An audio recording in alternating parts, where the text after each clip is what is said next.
इंदिरा गांधी से प्रभावित होकर उन्हीं के दौर में कांग्रेस में आए थे राजेश पायलट। 1979 में राजेश पायलट एयरफोर्स में स्क्वाड्रन लीडर की नौकरी छोड़कर राजनीति में आए। पॉलिटिक्स में भी बढ़िया फाइटर साबित हुए पायलट। पहली बार 1980 में चुनाव जीतने के बाद 6 बार लोकसभा सांसद बने राजेश पायलट। राजीव गांधी, नरसिम्हा राव की सरकारों की कई मंत्रालयों में वो मंत्री भी रहे। राजस्थान का दौसा पॉलिटिकल गढ़ रहा। असरदार गुर्जर नेता होने के बाद भी राजेश पायलट राजस्थान की लोकल पॉलिटिक्स से दूर रहे। कांग्रेस के ऐसे नेशनल लीडर की इमेज बनाई जिसकी हर दौर में पूछ रही।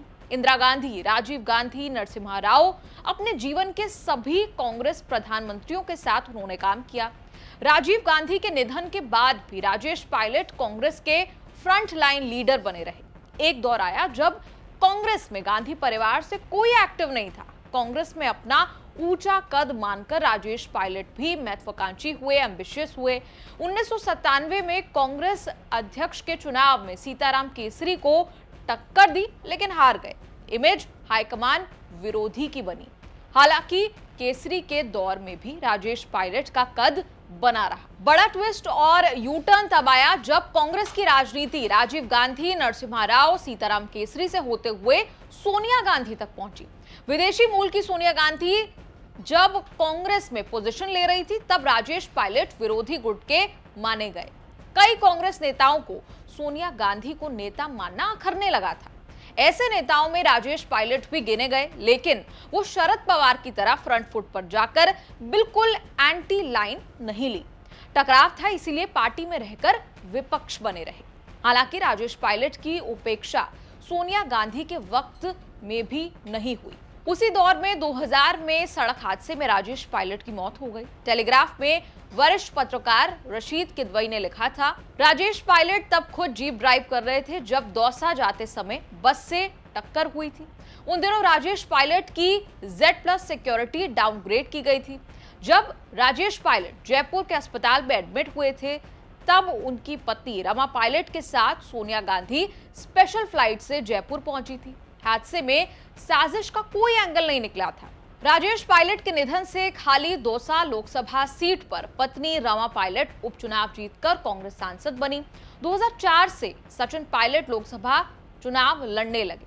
भीलवाड़ा की रैली में पीएम मोदी ने भाषण दिया कि जिसने परिवार के खिलाफ बोला वो मरा समझो।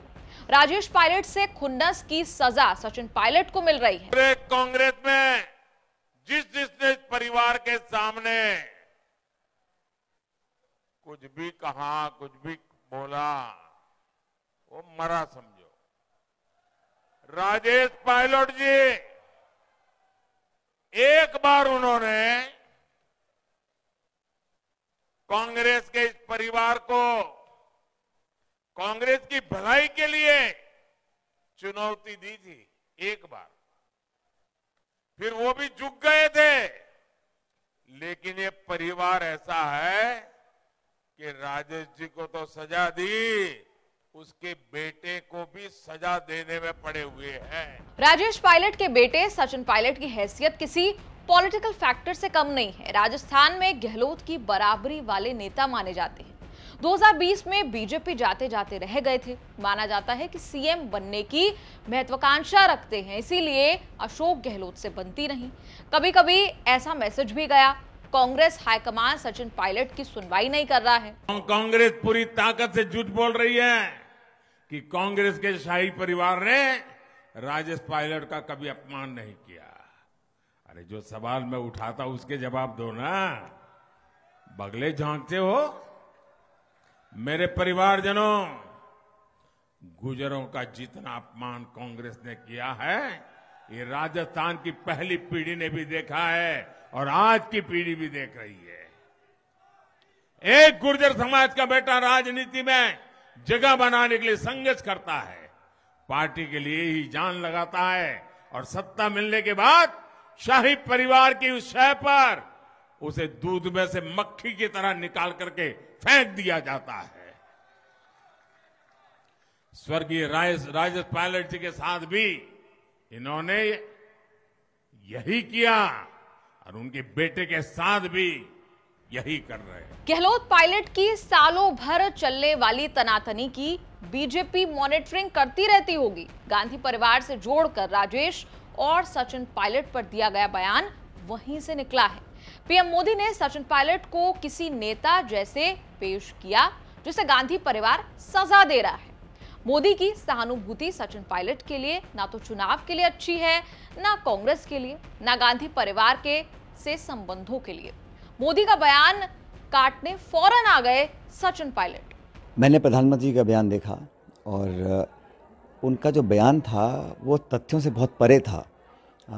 हकीकत यह है कि स्वर्गीय पायलट साहब जब वायुसेना में थे उसके बाद जनसेवा के लिए कांग्रेस पार्टी में आए और स्वर्गीय इंदिरा जी से प्रेरणा लेकर वो कांग्रेस में वो शामिल हुए और लंबे समय तक जनता की सेवा करी कांग्रेस में रहते हुए, और जीवन भर उन्होंने सांप्रदायिक ताकतों के खिलाफ अपनी राजनीति करी। वैसे सचिन पायलट की राजनीति पिछले 4-5 साल से हिचकोले खाती रही है। 2018 में प्रदेश कांग्रेस अध्यक्ष होते हुए सचिन पायलट ने चुनावों में शानदार परफॉर्म किया। राहुल गांधी, सोनिया गांधी, प्रियंका गांधी के गुड बुक्स में माने जाते, फिर भी राहुल के कांग्रेस अध्यक्ष रहते सचिन पायलट का अप्रेजल खराब हुआ। राजस्थान सीएम बन नहीं पाए। उसी दौर में सचिन के batchmates Jyotiraditya Scindia, Jitin Prasad, RPN Singh BJP में फ्यूचर देख रहे थे। सचिन पायलट ने भी बीजेपी की ओर जाने के लिए कदम उठाए। डेप्यूटी सीएम प्रदेश कांग्रेस अध्यक्ष की पोजीशन दांव पर लगाकर बगावत पर बैठे। ना बीजेपी तक पहुंच पाए, ना कांग्रेस में पुरानी पोजीशन लौट कर आई। आज तक सचिन पायलट भटक रहे हैं, फिर भी पायलट को मोदी की चिंता करने पर आपत्ति है।